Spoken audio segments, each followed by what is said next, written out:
Hello, I'm Josh George, and I'm talking about Big 12 college football for the 2018 season. We're going to start with the Kansas Jayhawks. I have them at 3-9 this season. I know last year they only won one game, and they were shut out for 8 quarters in a row, but an easier non-conference, so I have Kansas at 3-9. Then we're going to talk about the Baylor Bears. I think Baylor's going to be better than last year, but Matt Rule's offense, I don't know how it fits in with some of the other Big 12 offenses, and I still don't think he's got enough talent to run it down there. Not as efficient as the other teams. That's why I have Baylor at 3-9. Then to Texas Tech. I think Texas Tech has 2 big opportunities in the non-conference, playing Houston and Ole Miss. They also have opportunities hosting West Virginia, hosting Oklahoma, and hosting Texas. I think they can win the 2 games in the non-conference and 2 of those 3 big games at home, which will keep Cliff Kingsbury's job. But I only have their record at 6-6. Then, moving on to Kansas State. Alex Dalton is the man under center this year. He's a running quarterback, and he did really good against UCLA. The problem is they have the slowest tempo in the Big 12, and I think that hurts them a lot, which is why I have Kansas State at 6-6. Then to OSU, a team who lost a ton of offensive talent, losing Blackman, Wiggins, and Mason Rudolph. They have Drew Brown, the transfer from Hawaii, trying to learn this offense and get used to it, as well as Justice Hill, the running back, who may be one of the best running backs in the Big 12.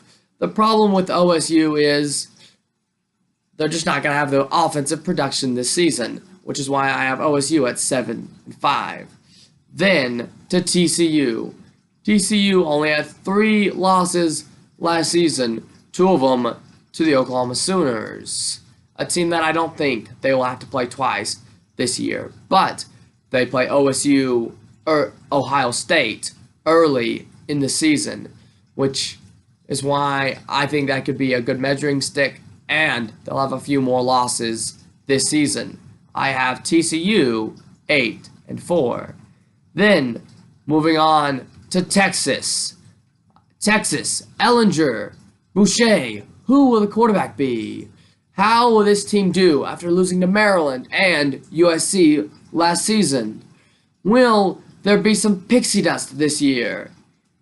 Well, here's the answer. I think that they'll go undefeated until they hit Dallas.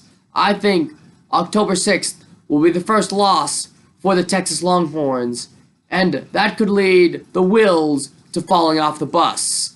I have their season ending at 8-4 for the Longhorns.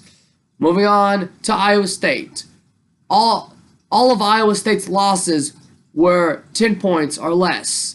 Frankly, most of them were within 3. I think they play a ton of close games this season. I think they win many of their close games. I have Iowa State 9-3. Then, moving on to West Virginia. I have them going to the conference championship game. I think Greer and Stills are the best wide receiver quarterback combo in the Big 12. And I think Will Greer is the best returning starting quarterback in the Big 12. But having to play Tennessee and NC State in the non-conference could really hurt their record and their view and the nation's view of West Virginia. I think they may lose one of those games. That's why I have West Virginia 9-4 after the conference championship game. Then winning the Big 12, I have the Sooners of Oklahoma. They have the best offense in the nation this year. Kyler Murray, I think he's going to take the place of Mayfield quite well. He's going to be the fastest quarterback in the nation this season. And he has 9 receivers he can get the ball to, and 2 good running backs that you can put beside him.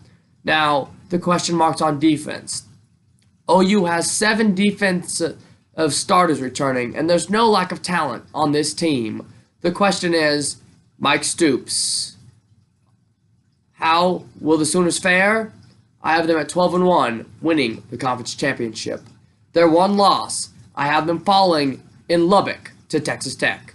This has been the Big 12 2018 with Josh George.